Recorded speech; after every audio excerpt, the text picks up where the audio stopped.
that they are going to need another frontliner.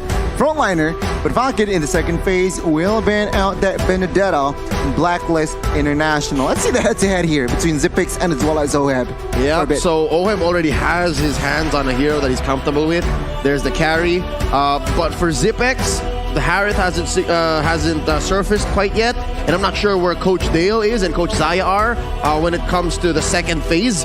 I think they need to see more. I'm guessing maybe the jungler's going to come up first. Maybe this is one of those few times that the jungler's picked up first in the second phase before the gold laner.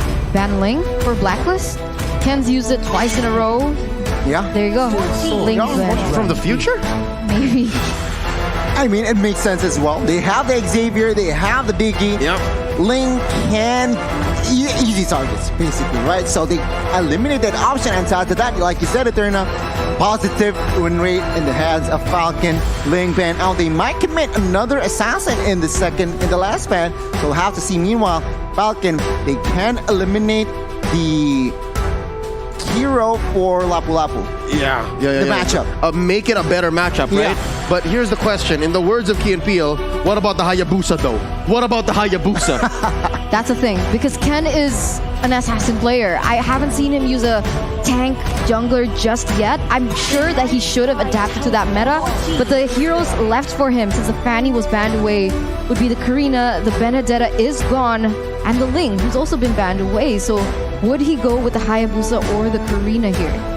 I like the Hayabusa more. I like the Hayabusa. If it were to be left up in the air, I guess they should pick up the Hayabusa. Very strong, very trio in this current patch. Blacklist will not ban that out. They will instead ban out a hero potentially for Zipex. Oh yeah, no, that's mad respect. Coach Master the Basics and Coach Bonchan saying, nah, we don't want to see that. You did very good on the Harith. So now the question comes: is this a Hayabusa or is this a hero for Zipex?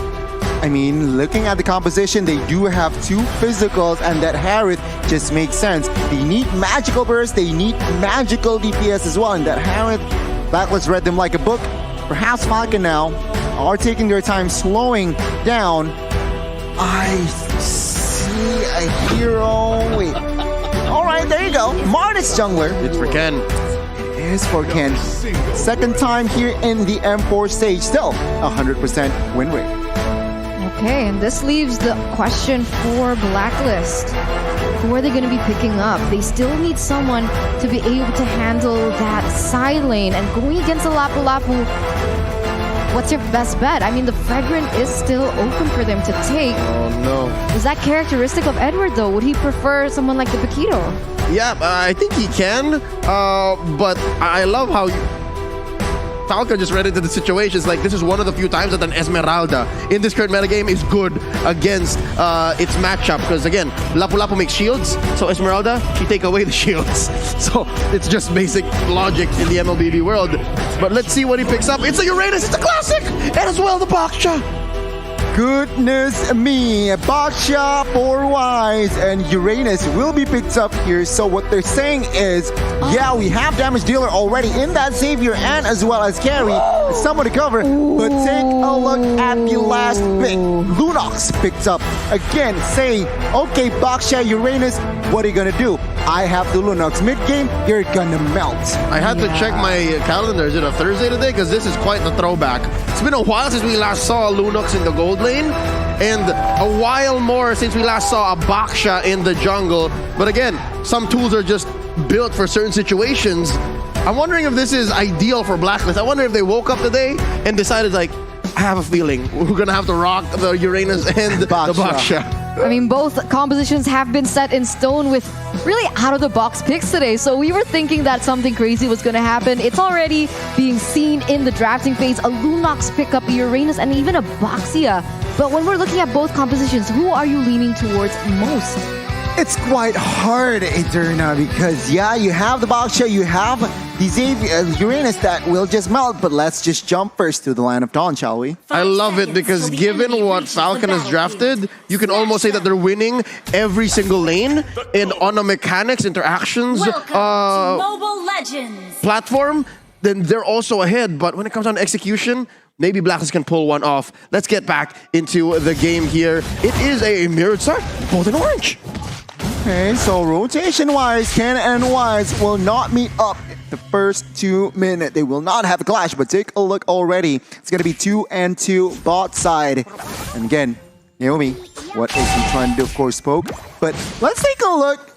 Take a minute here. Let's see items check, spell check, and as well as emblem-wise, nothing too significant. And on that note, I'm a little bit worried about the gold lane for Falcon, to be honest, right? Because Naomi definitely going to be hiding in that bush, and Oh My Venus on the Diggy is going to be able to sniff that out. So no element of surprise for Naomi if his gameplay is to try and babysit the Lunox in that gold lane. Oh yeah, you can be as annoying as you want to be with the Natalia, keeping that exclamation point on your opponents, but the auto alarm bombs are gonna tip them off. Exactly. And in that lane, 1v1 Lunox and carry in the early game, it feels like it should favor Oheb, to be honest. Not much damage from Lunox in the early game unless her items are actually built.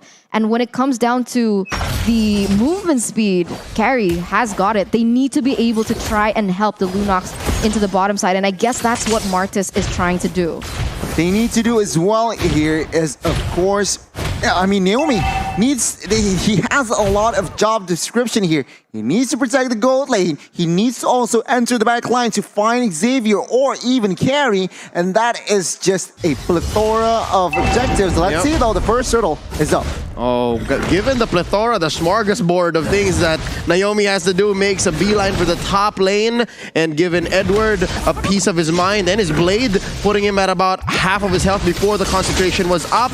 Now, Turtle at less than half health. There's a lot of members here. Yellow Flash with the bravest fighter. In he goes with the Poissons. It's Ken who secures it. Plus, my God, a cold altar. Down goes Wise. Yellow Flash gets him. And they put up a Mystic Field, quelling all offensive attackers, and now Venus is in trouble. Naomi pops the Diggy. Down one goes. Naomi still alive.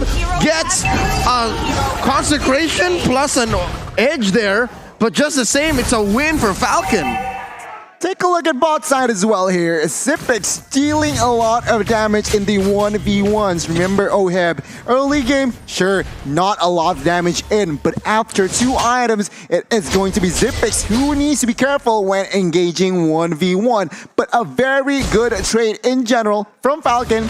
800 gold established, and they got the turtle. But Wise, sneaky jungler, he gets some compensation. Yeah, that was barely a trade, honestly. I didn't think that Blacklist was able to do much in that team fight. I think they kind of overcommitted onto that and even lost the turtle. But if we take a look at the emblems here, Gani, anything that stands out? Honestly, standard build. But what I do want to notice is, again, we see a Diggy that is average, so no MP rage. But take a look at the engage. Wise and Venus looking for a kill. Pops the Poissons, cancels out the reverse time. And here comes Naomi and Justin looking for the pull on Wise. Not gonna go and engage. I think Blacklist understands that they are now on the back foot. They know that Falcon might push the advantage. But to be honest, this is something comfortable for Blacklist. We've seen a lot of times where Blacklist is struggling in that early game, but they're waiting patiently. They know their item power spike, and that's when they kind of re-huddle together. So this is not yet a lose for Blacklist, especially of how of the gold disparity. It's only 600. Anything can turn back the tides, as both of these teams will be focusing towards this top side on the next neutral objective of that turtle. Yeah, I'd say it's manageable given the fact that Edward isn't actually losing his lane. Like, he's okay. And that's one thing that they can rely on. But, ooh, Naomi cuts him down a peg again. And it looks like they're just giving up the turtle, right? Falcon, you can take it. Our move is going to be down here. Let's see if they can capitalize. Oh, no, Zipex can read the situation. Zipex knows. Oh, they're coming in. And that's 4 members now. Reverse time on the Zipex. Doesn't get pulled in. They get the jump. And oh, the dawning light misses by just an inch. He still responds. Oh, the situational awareness of Zipex. He knows he was away, but he saw some auto alarm bombs coming and still pulls that ult. Yeah, beautiful flicker out of that. That was a close one. They would have been able to get the trade that Blacklist wanted, but because of that, they denied both trades. They've denied the neutral objective from Blacklist, and they've also denied them that kill. The composure. What's going on Oh, decimate by Ken. And now he's going to capitalize on that. Convert into an orange lane steal. Oh, wow. Gani, you were saying? I was about to say, I mean, Zipex with the composure, but Silicon bot side. Oh no, Oheb gonna go ahead underneath his tier 1. Ken forcing the issue. They're gonna clear this wave, make a clean go at this turret. They might siege it very low. Naomi cleans house, taking down Oheb. And oh my Venus, here comes Wise to the rescue. Haji goes down. Ken is going wild down here, and they're gonna get away with it. No punish, no clapback from Blacklist. Wow, 3-4-0 trade, 7-1 amount of kills here in the 6th minute, and it doesn't seem like Falcon want to stop. Look at Yellow Flash trying to take away the necessity that Edward has. He's trying to take away any pressure, and they're going to be able to secure an objective on towards that mid side. Amazing execution from Falcon. The setup, the execution done sharply. Blacklist, why they are behind, they got caught up. They underestimate the rotation from Falcon, and Falcon took advantage of that, eats up carry, and right now they are confident to even somehow invade the jungles of Wise, but of course Venus and Edward is always there. But let's see here, the last turtle will be up. It seems like Blacklist, they are a little bit too behind on rotation. Will they contest is the question. The problem here now is Zipex is already a level ahead with the mystery shop, so she's going to be able to get that item power spike way quicker, and that damage is going to be felt. But here we go on the top side, already a clash as Falcon is going to be able to get a tower out of it. Oh, got the cult altar already, timed it out, but Ken is going to continue his carnage, and he's very low, gets away with 1 HP. Grandma, look at that 1 HP, Daunting Light, not enough to take him down, and Wise is the casualty here. Taken down by Justin, and there's a pull. That Shadow Stampede gonna put Oheb in danger's way. Wow. And he gets a double kill. Justin Johnson is going ham. He gets a double Naomi, and that's a wipeout. Blacks International losing 5 men, and it's Yellow Flash traded off. Wow! Falcon Esports! This is the Falcon that we were waiting for since MSC. The way that they're able to just make their own tempo, push it on Blacklist of all teams, and be the dominant force. Now, with a 6,000 gold lead in the 8th minute, Goni, what are the items telling us? Check the Lunox out. Zipex, 2 items, Clock of Destiny, Lightning Truncheon, and I believe that he is on his way towards Divine Glaive. Why? He wants the penetration. He wants to penetrate Wise, and as well as Uranus. So let's see. Falcon, is this the way to go? Because they are in a good position to somehow throw the defending champions in this match. Oh yeah, no, throw him into the lower bracket if there is a chance for that. Not sure if the math checks out. But something else that catches my eye is Oheb is slowly building up towards a rose gold meteor. I think he needs that, but now Edward is in trouble.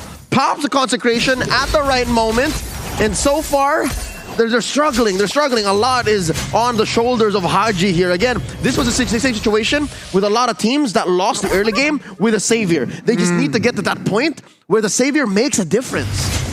I mean, you're right. I mean, as we all know, this ultimate Dawning Light is detrimental on as a defense and as well as offense. So Blacklist, they are low-key banking, but take a look at Falcon. They do not stop, Leo, staying proactive, controlling the map, and Blacklist, they are the team that is being driven by Falcon. Oheb needs farm. Oheb needs farm. He's barely doing any damage right now. And we can see, look at that, Zipex with Holy Crystal. In addition to how much she's already shredding into the members of Blacklist, a Holy Crystal to top it off. Gonna increase that magic damage, just needs some more penetration to, like you mentioned, really get into Wise as well as Uranus. It's so clear, but doesn't that hurt? The fact that the Uranus and the Baksha were the last picks? Exactly. And then the Lunox was the answer. It's so perfect the way that Falcon orchestrated this situation. And not even to mention how Ken is having almost a perfect game as a Martis. He's taking everything away from Wise. And to add to that, remember, the carry was the first pick, right? Yeah. And not considered as an asset, but take a look, 0-2-1, not a fun game. Let's see the defense by Blacklist. Oh, top lane here, going to be the first target. Oh, there you go. See, this is a sign that maybe Blacklist still has some life in them, because that Mystic Field, if there was enough follow-through, could have been a shutdown. Could have been a shutdown. Yeah, the damage, we're definitely feeling the damage from Haji right now. Let's see what they can do with this. They're trying to clear that mid side. Falcon already eyeing that bottom side. They want to take as much turrets as they can get. Blue here in the 10th, almost 12th, 11th minute. Rachel, Eterna. Come on. Yeah, Come on, man. counting. I can't believe Justin Johnson as well having quite the perfect game. He just built a lightning truncheon. And to add to that, he has a 308 scoreboard, which in total is 12 total kills. He's just one shy off, so to 800 KP. Huge play here, huge game for Justin, almost a perfect game. And again, we are going to see a reset. We talked about this. They have Diggy, they have Xavier. Their high ground is strong. And of course, with that carry, they can't just melt out down Lords. So Blacklist, they still can turn this game around. Yeah, Falcon watched a lot of Blacklist games. They know that Oh My Venus likes to camp those bombs into that bush. So it's Ken who's cleaning up house. And it makes sense because, again, I think last we checked, he was building some defense items. This might be a tanky Mardis, and that's exactly what's choking Blacklist International, the presence of Mardis, the presence of Ken, the Burmese Python. You can see, though, that Blacklist, they're trying to prevent the lanes from freezing. You can see that they were actually kind of stalling it from coming in because they know how much Oheb needs that farm. They're relying heavily and banking on Oheb and Haji right now. And right now, Falcon, now they're forced to come a little bit closer to Blacklist. I wish I could see the equipments here for both teams, but it seems like now Falcon, they are 10 seconds away to perhaps another Lord Siege. Oh, no. Blacklist still far behind gold-wise here. They need a mistake from Falcon. Yep, I was going to say, one of the few ways that Blacks can come back possibly is if they do this. Yes, number one, stay in their base, don't cross any thresholds that you might not come back from. And Almost. so close. Oh, so close. Imam almost stole that away. The KDA machine was about an inch away from getting a Luminous Lord for Blacklist, but not today, says Ken. Not today. Man, that instinct Eterna almost just perhaps 0.ish seconds shy. But now Falcon with the siege, with this goal lead, they are in a good position to end the game. It's not looking good. 9,000 already. He's trying to use that Dawning Light to clear the waves here, Leo. Might be the final stand for Blacklist. Look at that. See, 4 members of Falcon didn't even cross the threshold, but here we go. Starting off with the Mystic Field. Edward kiting and peeling for his squad. A few gets caught again in another Mystic Field. I love how Xavier has so much lower cooldown, but now, Dawning Light, forcing an early ult from Zipex. Very low members in the back line. Now Wise pops the Poissons, another Mystic Field, catches 2. Ken here, regenerating in that small bush. Top lane inhibitor already down. Mid lane, they need to protect this. We can't afford any more permanent damage, says Blacklist. And they don't eventually get that for bottom as well. Ooh, 2 towers are going to go down there. 2 inhibitor turrets at that. And that leaves Blacklist kind of up in the open here for Falcon. But that was a really good defense. And we could see that the damage from Oheb is starting to shine. Haji also, 12 minutes in, he was able to secure that lightning truncheon. And perhaps that's why the magic damage was already starting to be felt by Falcon. Gani, that was the first purple buff that Wise got in a while. Finally. And mind you, Divine Glaive has been built by Justin as well. Take a look at the player's goal here. All 5 members are from Falcon, top 5. And of course, Oheb is just behind Naomi. That speaks a lot. Yep. Look at Zipex with a trademark Ruby DD play. That's his teammate. They eventually convert into a mid lane inhibitor, but they take down Edward along the way. That's 5 members of Falcon knocking down the base of Blacklist 4v5. I wonder, can they do it? Mystic Field setup. They're focusing on clearing the waves. Naomi? There's a huge one up top. Naomi with 1 HP gets away. These siege minions, man, they're so chunky, but Blacklist still in this. As the more long this game progresses, who is it gonna favor here, Gani? Is it Blacklist with the carry to be able to go into that late game, or can Falcon actually close this out? Because every time they go in for that engage, it doesn't seem like it's happening. And look at that final item for Oheb here. We mentioned earlier that Xavier and as well as Carry, sure, very fast clearing Lord, fast clearing heroes, but Falcon can also close out the game if and only if, because the base is just too exposed for now. So I guess they need to capitalize on that managing the waves. And now with the Lord up 15 minutes in, Blacklist, they gotta gamble it. They gotta try and steal this Lord. If not, looks like they are still confident enough. Dawning Light is up. No, just as much as that flicker in Lunok's play was Ruby DD's signature, defending this way is also Blacklist's Philosophy. just modus. Yeah, no, they've been doing this for years now. So I'm guessing there is still that savior backup plan. And so far, we've seen that there are signs of life. There are really signs of life here at Terna. Now, the mid lane is going to be where the Lord is going to be marching. Falcon. Let's see the off. Oh no, I want to see the items first, but they pull in Wise. Oh, no. He's very low, and he still survives an early puissance. Edward this time. It's Naomi on him. The execute doesn't finish him off. Naomi got to burn, and Haji shuts him down. That's quite a bit of gold in the pocket of Blacklist, but now they have a Lord, a Luminous Lord marching in. A cult altar popped in. Oh, M goes down. base. Haji goes down. So does Wise. It's over. The Falcon has landed. I repeat, the Falcon has landed. Victory for the Burmese. Wow, what a crazy play there at the last moment where Lunox flickered in and used their ultimate, and that was it. That was it for Blacklist. Look at the passion on stage right now. Congratulations, Falcon Esports from Myanmar, as you have taken that upper bracket spot away from Blacklist. And this means that we're in a three-way tie. We'll have to see, right? Yeah, right. We have to see. We have to count 2-1, 2-1, 2-1. But man, congratulations! What a performance by Falcon. Blacklist International just flabbergasted, I feel.